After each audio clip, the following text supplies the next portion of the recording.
ស្ត្រីម្នាក់បានទៅប្រឡងដើម្បីយកប័ណ្ណបើកបររហូតដល់ទៅ960ដងតាមមូលហេតុអ្វីបានជាគាត់ត្រូវប្រឡងរហូតដល់ទៅ960ដងតោះបើសិនជាចង់ដឹងចូលស្ដាប់វីដេអូនេះទាំងអស់គ្នានៅឆ្នាំ2005អ្នកស្រីឆាសាស៊ូនអាយុ69ឆ្នាំមកពីប្រទេសកូរ៉េខាងត្បូងគាត់ចង់ចាប់ផ្ដើមរៀនបើកបររថយន្តហើយគាត់នឹងទៅប្រឡងឲ្យជាប់ដើម្បីទទួលបានប័ណ្ណបើកបរប៉ុន្តែបន្ទាប់ពីគាត់បានធ្លាក់ក្នុងការប្រឡងវិញ្ញាសាសរសេរលើកដំបូងរបស់គាត់គឺគាត់មិនបានឈប់ទេគាត់បានទៅប្រឡងវិញ្ញាសាសរសេរនោះអស់រយៈពេល5ថ្ងៃក្នុងមួយសប្តាហ៍ហើយធ្លាក់គ្រប់ពេលតែម្ដងប៉ុន្តែគាត់នៅតែព្យាយាមនៅពេលនោះគាត់បានគិតថាគាត់នឹងយកចិត្តទុកដាក់ហើយនឹងបដិញ្ញាចិត្តថានឹងប្រឡងឲ្យជាប់មិនថាត្រូវប្រើពេលយូរប៉ុណ្ណានោះទេក្នុងការប្រឡងលើកទី950របស់គាត់គឺគាត់បានប្រឡងជាប់ក្នុងវិញ្ញាសាសរសេរបន្ទាប់មកគាត់ក៏បានឆ្លងទៅដល់ការអនុវត្តបើកបររថយន្តផ្ទាល់ពេលនោះគាត់ក៏បានប្រឡងធ្លាក់ចំនួន10ដងបន្ថែមទៀតសរុបមកគាត់បានប្រឡងអស់ចំនួន960ដងនិងថ្លៃសេវាបើគិតជាលុយអស់$13000ប៉ុន្តែមិនយូរប៉ុន្មានឆាសាស៊ូនគាត់ក៏បានទទួលបានបើកបរតាមបំណងប្រាថ្នារបស់គាត់រឿងរ៉ាវរបស់គាត់បានរីករាលដាលពីពេញប្រទេសកូរ៉េខាងត្បូង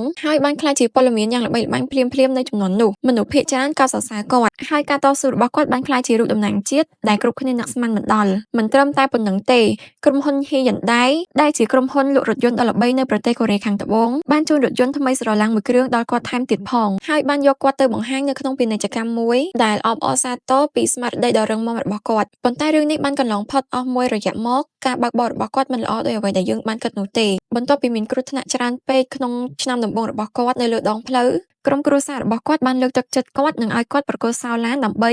ឲ្យទៅគ្រួសាររបស់គាត់ជាអ្នកបើកបរវិញយ៉ាងណាក៏ដោយរឿងរបស់គាត់មិនមែននិយាយអំពីការបើកបរឬក៏កំ pl ែងអីនោះទេគឺបានបង្ហាញយើងអំពីការអត់ធ្មត់ព្យាយាមទោះបីជាមនុស្សគ្រប់គ្នាគិតថាអ្នកជាមនុស្សយ៉ាងណាក៏ដោយកុំឲ្យតែយើងប្រព្រឹត្តអំពើខុសច្បាប់ទៅបានហើយអញ្ចឹងបន្ទាប់ពីបានស្ដាប់សាច់រឿងនឹងហើយអ្នកទាំងអស់គ្នាយល់ឃើញមិនដែរអាចខមមិននៅក្នុងវីដេអូនឹងបាន